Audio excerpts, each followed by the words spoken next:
Hello friends, today I am making a short video on the India-Australia FTA as a quick wrap-up of the key provisions that have been introduced via the customs notifications. The long-awaited India-Australia FTA will now be implemented from tomorrow between both the nations, that is 29th of December 2022.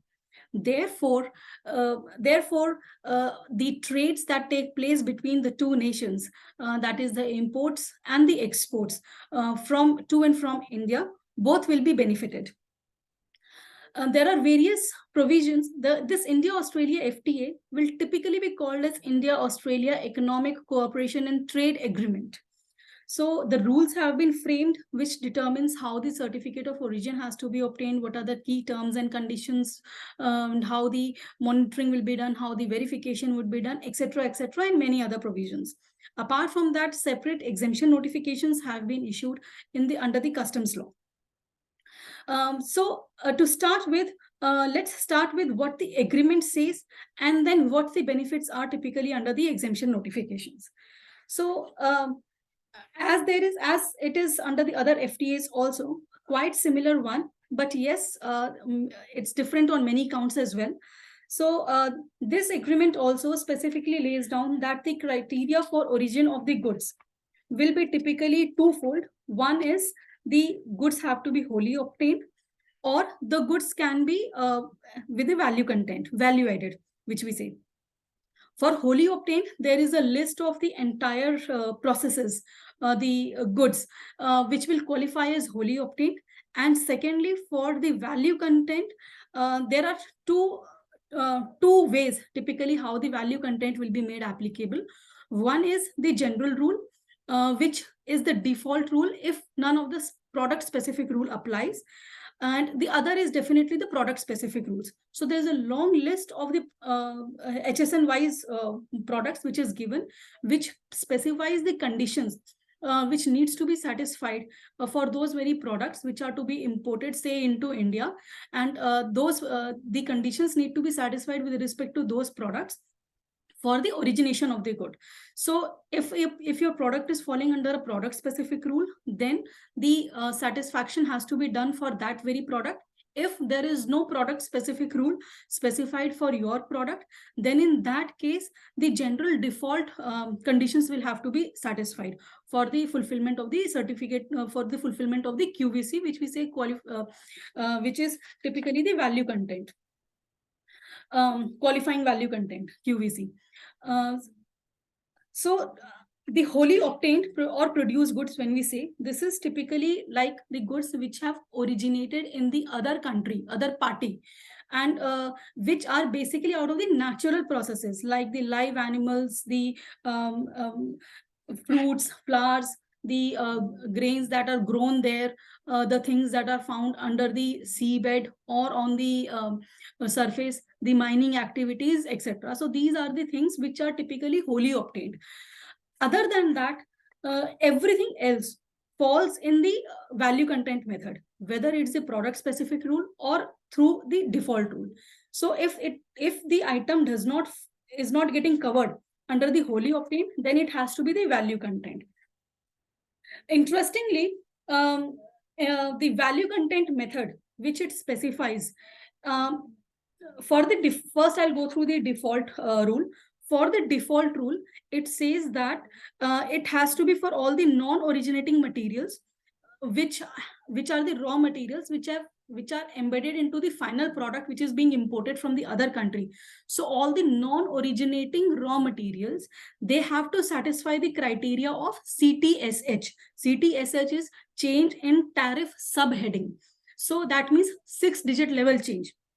So if the raw material, which is non-originating raw material, is getting changed into the final product and the HSN changes from at 6-digit level, along with that, the qualifying value content, QVC, is 35% for the build-up method, build-up formula, or 45% for the build-down formula.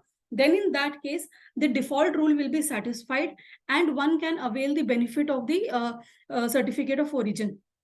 and to avail either the complete exemption or the partial exemption, whichsoever is specified as per the exemption notification. What is this build up formula and build down formula? So build up formula and build down formula is typically the methods to calculate your QVC, qualifying value content. Build up formula is typically based on the value of the originating material. So whatever originating raw material that has been used in the manufacture of the imported goods. So in that case, if that particular seller, if that particular exporter knows the value of all the originating material, then he can accordingly calculate the QVC as per the build-up formula, which is typically value of originating material divided by FOB value into 100. So if he is using all the originating materials as the raw material, then in that case, the QVC will definitely be very high. And the minimum requirement is 35%. If he is using some non-originating material, this will accordingly go down. The reverse can be built down formula. He only takes out the values of the non-originating material, and then accordingly FOB value minus the value of the non-originating material divided by the FOB value into 100.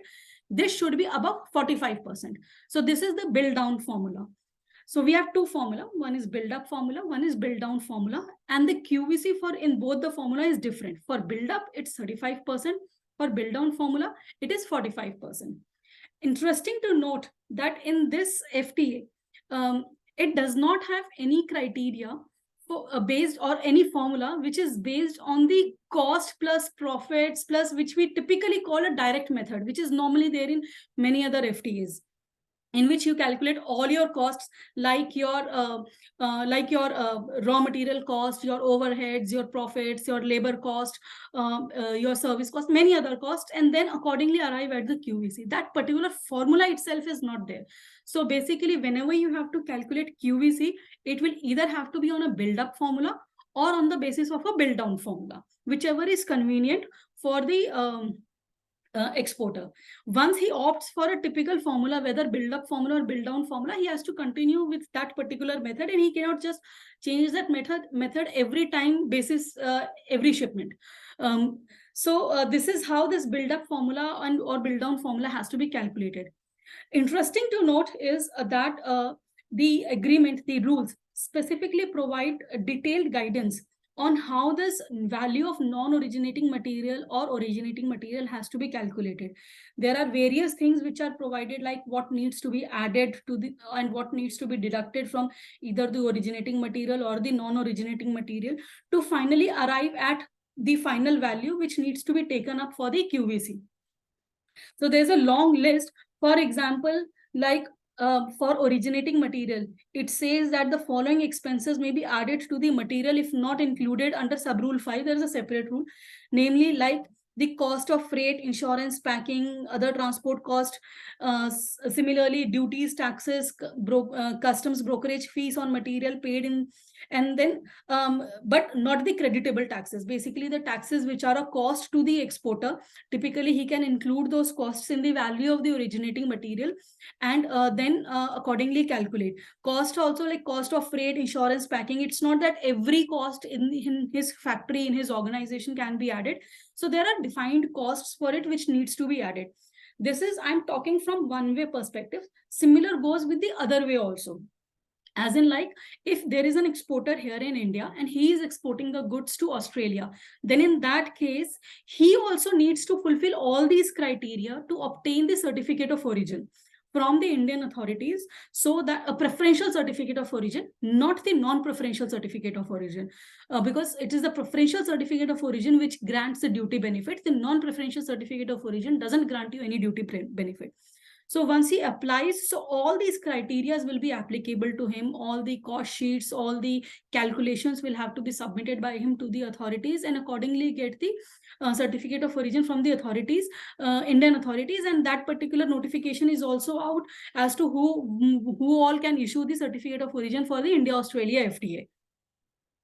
So this is something which is new, as in, like, there is no direct method which is prescribed for calculating. There is no cost method, I would say, that is prescribed for calculation of QVC. It's only either basis the originating material or basis the non-originating material. There is nothing, the costs build up method typically.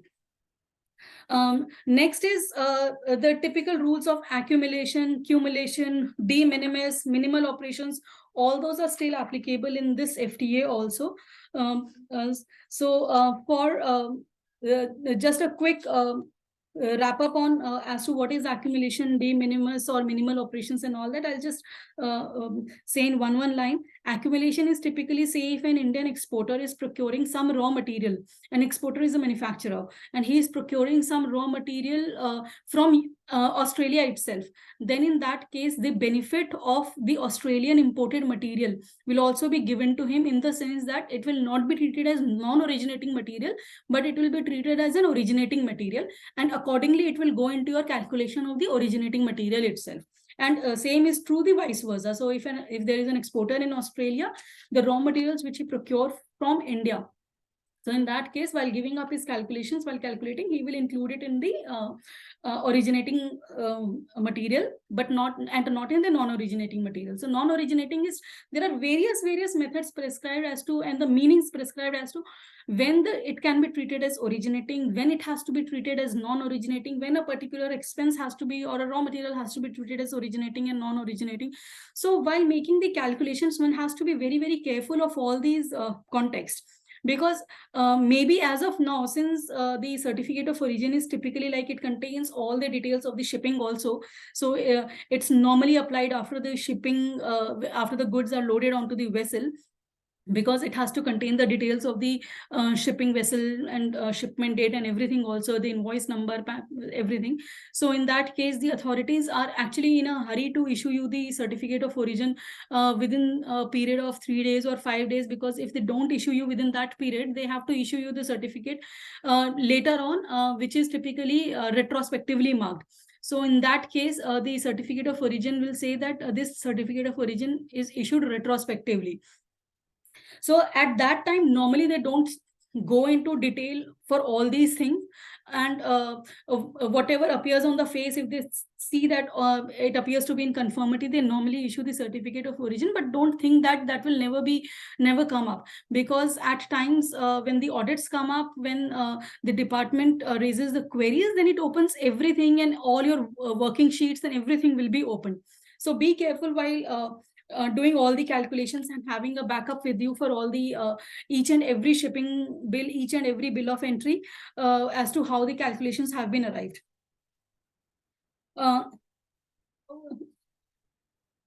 Now, so in the same manner, like there was a rule of cumulation, we have a de minimis rule, which is also typically known as the which is also typically known as the what we say, the benchmark or the tolerance level, typically, which allows a certain percentage of the non-qualifying material, non-originating raw material, if it does not satisfy the criteria of origination, and in fact, if it has been used below the required percentage. So in India, Australia, it's 10%. So if it is used below 10%, then that can be just ignored or taken as a originating material, so that your value of the originating material goes up and you qualify for the benefit of the notifications.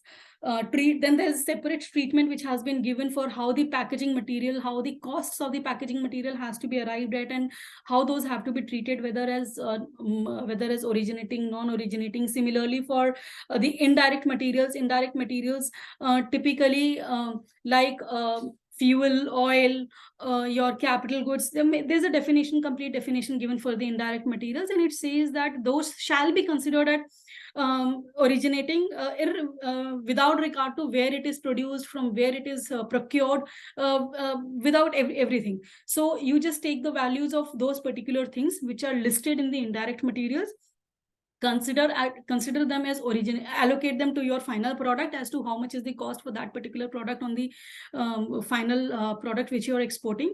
Then accordingly take those values as the originating values, not the non-originating values, add them to your originating values, and then accordingly calculate the QVC. So then there are detailed certification provisions, procedures which are given, how the certificate of origin has to be issued. One important aspect which I would like to mention today in this is that there is a specific, I would say, in transit provision also provided in the agreement, which says that if the goods are in transit, and the benefit would typically be given to them when the goods, when the definitely the notifications are in force, and if at that point in time there is no certificate of origin, then in that case, even after when the goods have been cleared from the customs and the duties have been accordingly paid on the customs without taking any kind of benefit, then even after that, one may try for going for the certificate of origin from the issuing authority in the other country, and try and see if he is successful in obtaining the certificate of origin. He can accordingly thereafter apply to the Indian authorities for giving him the benefit, and if the Indian authorities agree to it, then he can claim the refund of the all duties which he has already paid. Even in that case, if the lower level authorities don't agree, one always has an option to appeal before the appellate authorities and accordingly claim his claim the exemption, because that is it's just that the certificate of origin will be received afterwards, but that does not deny the status of origin of the goods on the goods which have already been imported and on which the benefit has not been claimed. So for the transit goods also, I would say that if the tomorrow some kind of clearances are required to be done, or within a day or two the clearances are required to be done, then the importers should clear those consignments, pay the applicable duties, and thereafter they can try for the certificate of origin and try to get the benefit. It's basically, it's not something which is illegal, it's perfectly legal, validated by the provisions of the rules itself. So there are quite a lot chances that the benefit would be granted. Then apart from that, I would like to caution you on the provision pertaining to verification of origin. So at times, what happens is that there are certain imports which take place, and the department is of the view that benefit of certificate of origin is not to be given on those imports. So in that case, if it has doubt on the accuracy of the certificate of origin, it can cause the, or it can initiate the verification with the issuing authority in the other country. So in that case, your clearances will not be stopped. You can still clear your clearance, your goods from the customs port, pay by paying applicable. They will be basically provisional clearances by paying applicable duties or the security, whatever is required by the customs authority, and accordingly clear the goods. Meanwhile, the verification will be taken up with the overseas authority. Not only the overseas authority, this agreement also allows verification directly with the exporter also. So the authorities can even take up the verification with the other country's exporter also. So since this is a short wrap up, I would wrap up here with the benefits which are typically granted in the exemption notification. In the exemption notification, there are approximately 8,500 HSNs entries have been considered for the benefit, which is the lot 8,500 entries. And in those entries, the benefit normally the benefit is 0%, but for many definitely there are concessional rates also. So it's suppose like 3%, 5% of the BCD which will be applicable. There are many products on which the AIDC benefit is also available, that has been separately notified. There are various products on which the benefit would be given subject to the fulfillment of the TRQ conditions, which is basically they need to obtain a TRQ license from DGFT, and accordingly only on the quota which is allocated to them for the benefit of for the benefit under which they can import, only that much quota will be subject to the benefit. If there is any import beyond that quota, then in that case the benefit will not be granted. The benefit ranges from 0% to very, very high percentages also. So it depends as to actually what is the actual tariff rate and how much is the benefit. So one should be very careful in checking the benefits also. So I would advise all the importers and all the exporters to once go through the rules of origin, which have been notified by notification 112 dated 22nd December, which are being made effective from tomorrow onwards, along with the exemption notification. And figure it out whether their products are covered in the benefit, whether for the export purposes or for the import purposes. If they are covered, then in that case, they should determine as to how to take the benefit for the transit shipments also, for the future going shipments also, decide on the steps to be taken to get the benefit. And more importantly, I would also mention that, which I missed in while speaking for the QVC and everything, that there are specific product specific rules also. So if your item is covered in the product specific rule, then in that case, the condition which is mentioned in the product specific rule needs to be satisfied, and not this general condition of CTSH and 35%, 45% QVC. That is not required to be satisfied. So once it is product specific, it goes out of the default rule per se. So this is because India is in fact day by day getting into new agreements. So in May, India UAE FTA was implemented, May 2022, wherein a lot of people are taking the benefits, importing the products at zero duty or the concessional rate of duty.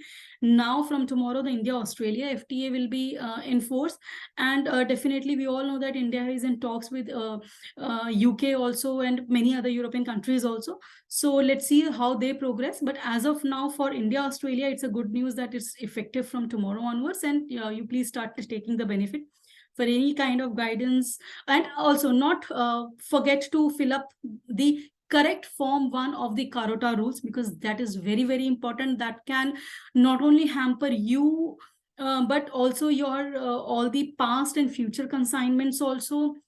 So that needs to be legally vetted, that needs to be correctly filled in. I've seen so many Carota form 1s which are wrongly filled in. So be very, very careful on that. Take proper guidance on how to fill up that form, and then accordingly file. Just don't think that they are filed in any which manner and the goods are cleared and the matter ends. Because if the later on when the audits happen, all the Carota forms will be opened up. So be very, very careful in that.